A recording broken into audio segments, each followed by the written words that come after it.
आपने जैस्मीन शाह को सुना, आम आदमी पार्टी के नेता जो ये कह रहे हैं कि अरविंद केजरीवाल जेल से ही सरकार चलाएंगे। अब ऐसे में ये जानना बहुत जरूरी हो जाता है कि जेल का मैनुअल आखिर क्या कहता है, क्या जेल से वाकई में सरकार चलाई जा सकती है, और अगर ऐसा होता है तो इसमें चैलेंजेस क्या क्या आने वाले हैं, तो वो भी आपको बताती हूँ।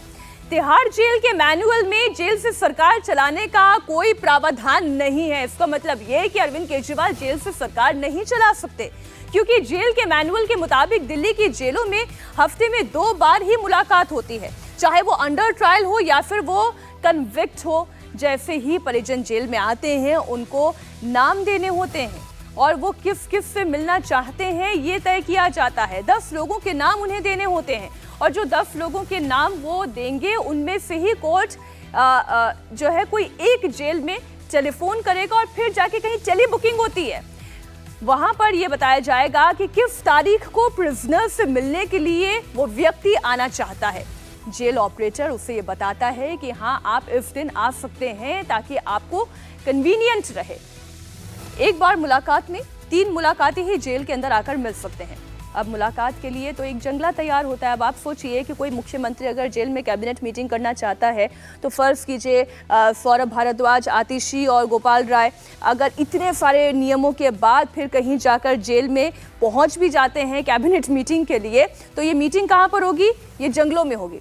जंगले में एक तरफ तो प्रिजनर खड़ा होता है और दूसरी तरफ मिलने वाले खड़े होते हैं और बीच में आयरन की बाकायदा एक ग्रिल होती है। आपको ये सारी बातें बड़ी फिल्मी लग रही होगी, लेकिन फिल्मी नहीं है, ये बातें हकीकत में हैं। एक तरफ प्रिजनर होगा, एक तरफ मुलाकात करने वाले व्यक्ति होंगे। जाली लगी हुई होती है जिससे कि कोई भी प्रोहिबिटेड चीज आपस में एक दूसरे को पास ना की जाए।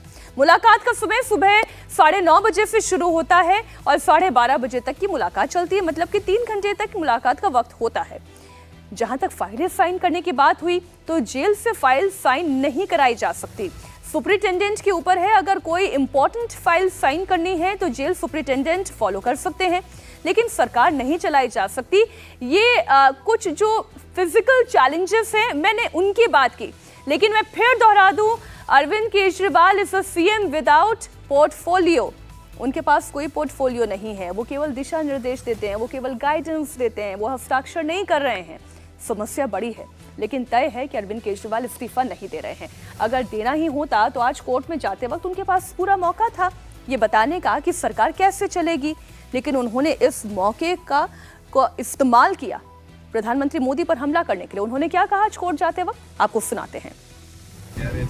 अरविंद जी, पूरा इंडिया गठबंधन के लाभ के लिए जुटा रामलीला मैदान, क्या कहेंगे? मंत्री जी जो ये कर रहे हैं ये देश के लिए अच्छा नहीं है।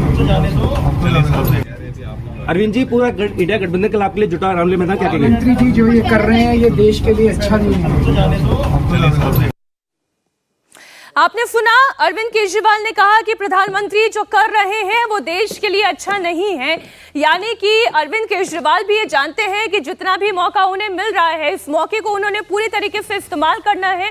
आगामी लोकसभा चुनाव में एंटी मोदी सेंटिमेंट क्रिएट करने के लिए आप जानते हैं 15 अप्रैल तक वो जेल में ही रहने वाले हैं, तिहाड़ में ही रहने वाले हैं। ऐसी परिस्थिति में जब चुनाव की तारीख बड़ी नजदीक है वो कोई कैंपेन नहीं कर पाएंगे, वो बातचीत नहीं कर पाएंगे, वो रैली नहीं कर पाएंगे, मीटिंग्स नहीं कर पाएंगे। इसलिए अरविंद केजरीवाल ने ये मौका भी चुना प्रधानमंत्री मोदी पर वार करने के लिए। उन्होंने कहा कि प्रधानमंत्री जो कर रहे हैं वो देश के लिए अच्छा नहीं है। अरविंद केजरीवाल ने सिर्फ मोदी पर ही हमला नहीं किया बल्कि अपने मंत्रियों को भी आज जोर का झटका दे दिया। जी हाँ, अरविंद केजरीवाल ने आज जल मंत्री आतिशी और स्वास्थ्य मंत्री सौरभ भारद्वाज के लिए कुछ ऐसा कहा कि भरी अदालत में वो दोनों हैरान हो गए, एक दूसरे को देखने लगे। अरविंद केजरीवाल की पत्नी सुनीता केजरीवाल भी उस वक्त कोर्ट परिसर के अंदर मौजूद थी। दोनों उनकी तरफ देखने लगे, लोग आपस में बात करने लगे कि अरविंद केजरीवाल तो तिहाड़ गए, तो क्या अब अगला नंबर ईडी के सम्मन का आतिशी और सौरभ भारद्वाज के लिए है? ये बड़ा सवाल क्यों? क्योंकि आज ईडी ने कोर्ट में लिखित में ये बताया कि कस्टडी के दौरान अरविंद केजरीवाल ने आतिशी और सौरभ भारद्वाज का नाम लिया। उन्होंने ये कहा कि शराब घोटाले के आरोप में पकड़े गए विजय नायर उन्हें नहीं, यानी कि अरविंद केजरीवाल को नहीं बल्कि आतिशी और सौरभ को रिपोर्ट करते थे। जैसे ही अरविंद केजरीवाल का दिया हुआ ये स्टेटमेंट ईडी की ओर से पढ़ा गया, दोनों नेता हैरान हो गए और उन्होंने तुरंत, ये एक नेचुरल रिएक्शन होता है, जब आप हैरान होते हैं तो अपने आसपास देखते हैं। और सुनीता केजरीवाल जो इस वक्त बड़ी इंपॉर्टेंट पोजीशन पर हैं, फौरन इन दोनों ने सुनीता केजरीवाल को देखा। हालांकि विजय नायर खुद अपने बयान में पहले ये कह चुके हैं कि वो केजरीवाल के खास हैं, उनका घर भी केजरीवाल के बंगले के ठीक बगल में है। लेकिन पूछताछ में केजरीवाल ये कह रहे हैं कि विजय नायर उन्हें नहीं बल्कि आतिशी और सौरभ को रिपोर्ट करते थे। अरविंद केजरीवाल के इस खुलासे के बाद आतिशी और सौरभ भारद्वाज भी चौंक गए। आतिशी से जब कोर्ट परिसर में इस बारे में सवाल किया गया तो उनका रिएक्शन क्या था, वो पहले आपको सुनाते हैं।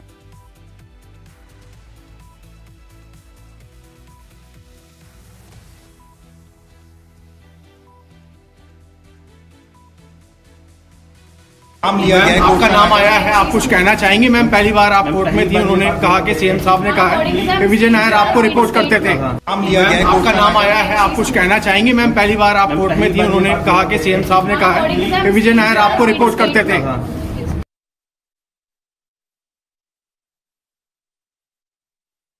आतिशी जी, आप कुछ कहना चाहेंगे? आज ईडी ने कहा है कि जो विजय नायर थे वो आपको रिपोर्ट करते थे और आप भी वो वाली जाती है भी जाएगी। हट्टू में चली जाए आप लोग। भाई साहब थैंक यू सर, प्लीज। तो विजय नायर जो कि खुद इस वक्त जेल में है, अरविंद केजरीवाल ने ये कहा कि विजय नायर उन्हें नहीं बल्कि आतिशी और सौरभ भारद्वाज को रिपोर्ट करते थे। मीडिया ने उनसे सवाल पूछा, उन्होंने कोई जवाब नहीं दिया। दरअसल आम आदमी पार्टी पर आरोप है कि शराब घोटाले का पैसा गोवा चुनाव में खर्च किया गया था। एक तस्वीर आपको बताती हूँ। गोवा चुनाव में दिल्ली सरकार की मंत्री आतिशी इंचार्ज थी। उस वक्त के कई डॉक्यूमेंट्स इस बात की तस्दीक भी करते हैं। इसके अलावा आम आदमी पार्टी के राज्यसभा सांसद एनटी गुप्ता ने ईडी को शराब घोटाले की पूछताछ में अपना बयान दर्ज करवाया था। एनटी गुप्ता ने अपने बयान में बताया था कि गोवा में जो पैसों को खर्च करने की बात कही जा रही है उसकी जानकारी सिर्फ गोवा आम आदमी पार्टी इंचार्ज को ही थी। अब गोवा आम आदमी पार्टी की इंचार्ज कौन थी, वो पूरा डॉक्यूमेंट जरा आप एलईडी पर लेकर आए। गोवा इलेक्शन की इंचार्ज आतिशी थी, तो क्या ईडी का अगला समन उन्हें जाएगा? बीजेपी कह रही है कि किसने पी किसने पिलाई कुछ पता नहीं चल रहा है। आम आदमी पार्टी के सभी नेता घोटाले में शामिल है, वो हम आपको बताएंगे बीजेपी का रिएक्शन क्या है। लेकिन पहले वो डॉक्यूमेंट आपको दिखा देते हैं। ही रिवील्ड दैट प्रभारी और स्टेट इलेक्शन इंचार्ज, देखिए, he revealed that प्रभारी और state election incharge makes these expenses। ये एनडी गुप्ता का स्टेटमेंट है। एनडी गुप्ता आगे और रिवील कर रहे हैं, the national convener is the one who decides who will head the state election for the party। देखिए दोनों बातें हैं।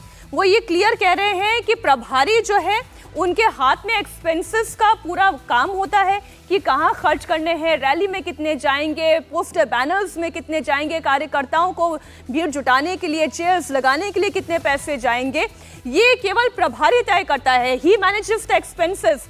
लेकिन आगे गुप्ता ये भी कह रहा है कि he revealed that national convener is one who decides who will be the state election head.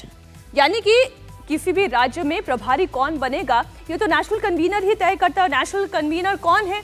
वो अरविंद केजरीवाल हैं। इस बीच बीजेपी को एक मौका मिल गया है।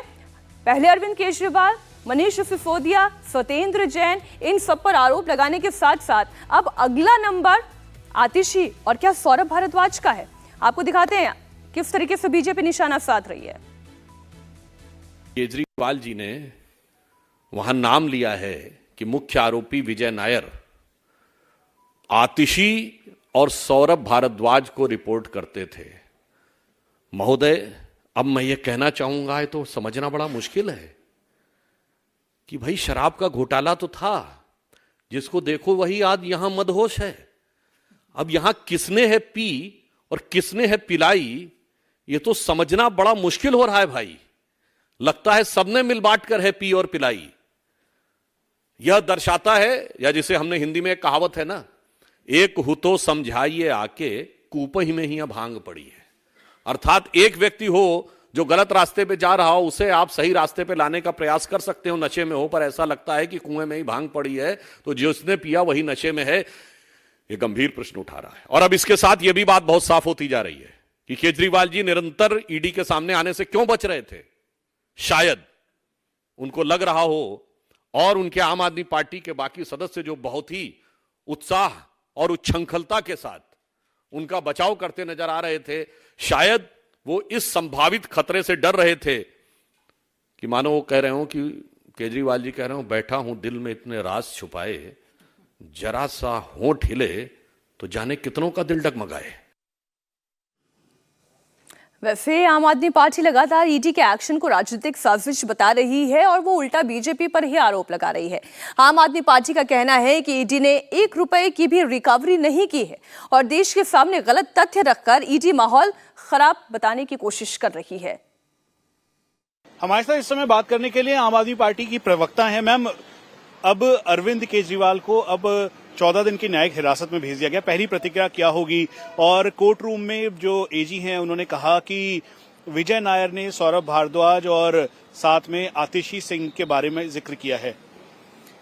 देखिए, लगातार इस केस में आपको prevention of money laundering act PMLA कानून का दुरुपयोग कैसे किया जाता है भाजपा द्वारा, वो देखने को मिल रहा है। लगातार 2 साल से ऊपर की जांच के बाद हमारे किसी भी नेता से ईडी एक चवन्नी की रिकवरी नहीं कर पाई। अब भी इन्वेस्टिगेशन के नाम पर हिरासत बढ़ती जाएगी जब तक ईडी ऐसा ना कहे कि उनको बेल पे कोई आपत्ति नहीं। कहा है कि विजय नायर सीधा आतिशी सिंह को रिपोर्ट करते थे और करीबन 45 करोड़ रुपए का लगभग उसका जिक्र किया है कि गोवा के इलेक्शन में वो हुआ है, जिसका उनके पास इलेक्ट्रॉनिक सर्विलांस और बाकी तमाम डिटेल्स।